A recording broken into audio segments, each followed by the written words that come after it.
সময়ে বাঁচুন, সময়কে মূল্য দিন। সময় নিজ দায়িত্বে আপনার সময় ঠিক করে দেবে। জীবন চলে জীবনের মতো, আমরা শুধু মানিয়ে নিই মাত্র। শেষ পর্যন্ত আমরা কেবল সেই সুযোগের জন্য অনুশোচনা করি যা আমরা গ্রহণ করিনি। বিশ্বাস করাটা ভুল নয়, বিশ্বাস নিয়ে খেলা করাটা ভুল। যাকে ভালোবাসেন তার ভুল বা অন্যায়গুলো তুলে ধরুন, শুধরে দিন তাকে।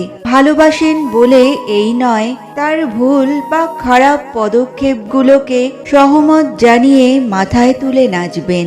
শোক আর আঘাত দিতে দিতে যারা হৃদয়টাকে কঠিন করে তোলে তারা আর কেউ নয়, আমাদের খুব কাছের মানুষজন, যাদের আমরা বিশ্বাস করি, যাদের কাছে ভালো থাকা আশা করি, যাদের কাছে আমাদের প্রত্যাশা থাকে সবচাইতে বেশি। মূলত তারাই আমাদের কঠিন হতে বাধ্য করে, তারাই অনুভূতি নষ্ট করে দেয়। ধোঁকা খেয়ে ধোঁকা দিতে শিখতে যাবেন না। আপনার ওপর অন্যায় করা হয়েছে বলে আরেকজন নির্দোষ মানুষকে শাস্তি দিতে যাবেন না, এটা একটা ভুল শিক্ষা।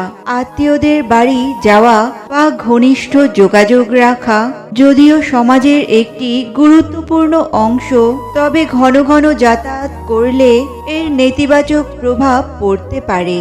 যেমন ধরুন, আত্মীয়দের বাড়ি ঘন ঘন যাওয়ার ফলে সম্পর্কের মধ্যে অস্বস্তি তৈরি হতে পারে। এটা বিশেষত তখন ঘটে যখন মানুষ মনে করে কেউ অতিরিক্ত সময় বা ঘন ঘন এসে তাদের ব্যক্তিগত সময় বা পরিসরকে ব্যাহত করছে।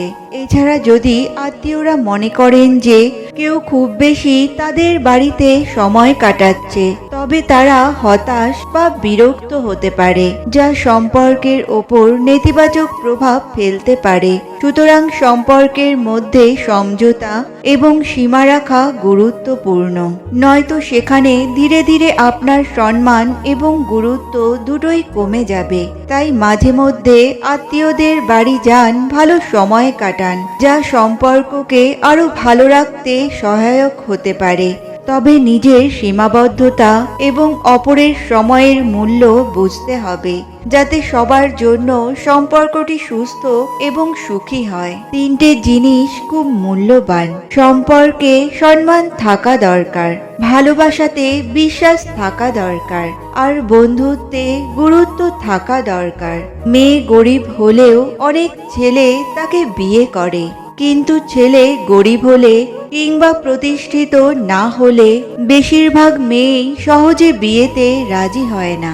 গাছের কাটার চেয়ে মাছের কাটা বেশি মারাত্মক, তেমনি বাইরের মানুষের থেকে আজকাল অনেক আপন মানুষ বেশি বিপজ্জনক।